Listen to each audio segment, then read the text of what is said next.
Alors, dans cette vidéo, on va encadrer une expression avec une valeur absolue. Alors, les expressions sont ici un petit peu plus complexes. Je vous renvoie sur une autre vidéo que j'avais faite avec des valeurs absolues plus simples. Là, c'est pour complexifier un petit peu et voir un peu ce qui se passe.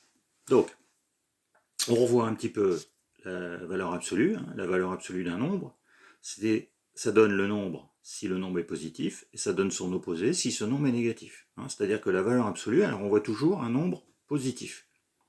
Graphiquement, ça veut dire que sur 0 plus l'infini, on obtient ici une droite, la première bisectrice, c'est-à-dire 1, on voit 1, 2, 2 et ainsi de suite. Par contre, sur moins l'infini 0, le moins 1 renvoie 1, le moins 2 renvoie 2, l'image, et du coup on a la deuxième bisectrice. Donc on a une fonction qui est décroissante, puis croissante, avec changement de variation en 0. Donc, ici, on a x qui est compris entre 1 et 9. Alors, 1 non compris, 9 compris. On veut encadrer la valeur absolue de x-2 plus 3. Donc ici, il faut déjà que l'on encadre la valeur de x-2. Donc, x-2, ça veut dire que là-haut, on ajoute moins 2 à chaque membre. Ça fait donc 7. 9 moins 2, 7. Et ici, strictement, moins 1. Maintenant, on va passer à la valeur absolue. Or, ici, si je prends la définition de ma valeur absolue, c'est donc un nombre positif.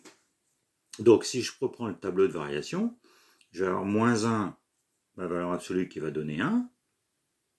Je vais diminuer jusqu'à 0 et je vais remonter jusqu'à 7. Ça veut dire que ma valeur absolue, si je suis entre moins 1 et 7, elle est comprise entre 0 et 7. Puisqu'ici on a déjà ces valeurs qu'on retrouve ici. Donc entre 0 et 7. Ça veut dire que valeur absolue de x-2 est plus petit ou égal à 7 et plus grand ou égal à 0. Puisque ici c'était strictement moins 1, mais comme ici on retrouve le 0, il est dedans, on reprend l'égalité.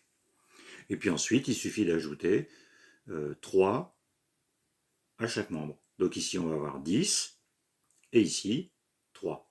Donc voilà comment on a encadré cette expression.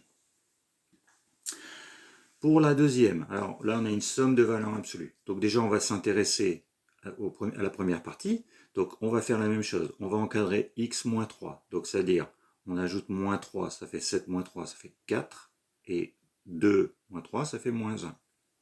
Donc on se retrouve un peu dans le même cas, ça veut dire que la valeur absolue de x moins 3 est comprise entre 4 et 0. Si on fait le tableau de variation, moins 1, 1, 0 et 4. Donc on est bien entre 0 et 4. Puisque les valeurs qui sont ici, on les retrouve bien ici de toute façon. Voilà. Et on fait la même chose avec le 2x plus 1. Alors on va d'abord encadrer le 2x plus 1. Donc on multiplie par 2, ça ne change pas le sens des inégalités, on ajoute 1. Donc 2 fois 7, 14 plus 1, 15. 2 fois 2, 4 et 1, 5. Ici, on est sur des valeurs positives, ça veut dire qu'on n'a pas de modification quand on encadre la valeur absolue. Voilà.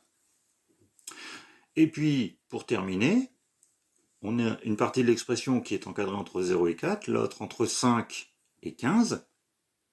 Ça veut donc dire que mon expression qui est ici, donc x moins 3, la valeur absolue de x moins 3, plus 2x plus 1, est donc encadrée entre donc 5, puisqu'ici on est entre 0 et 5, donc on est entre 5, si on les ajoute, on ajoute ces deux valeurs, et entre 19. Donc voilà comment encadrer les expressions avec des valeurs absolues, un petit peu plus complexes que dans l'autre vidéo.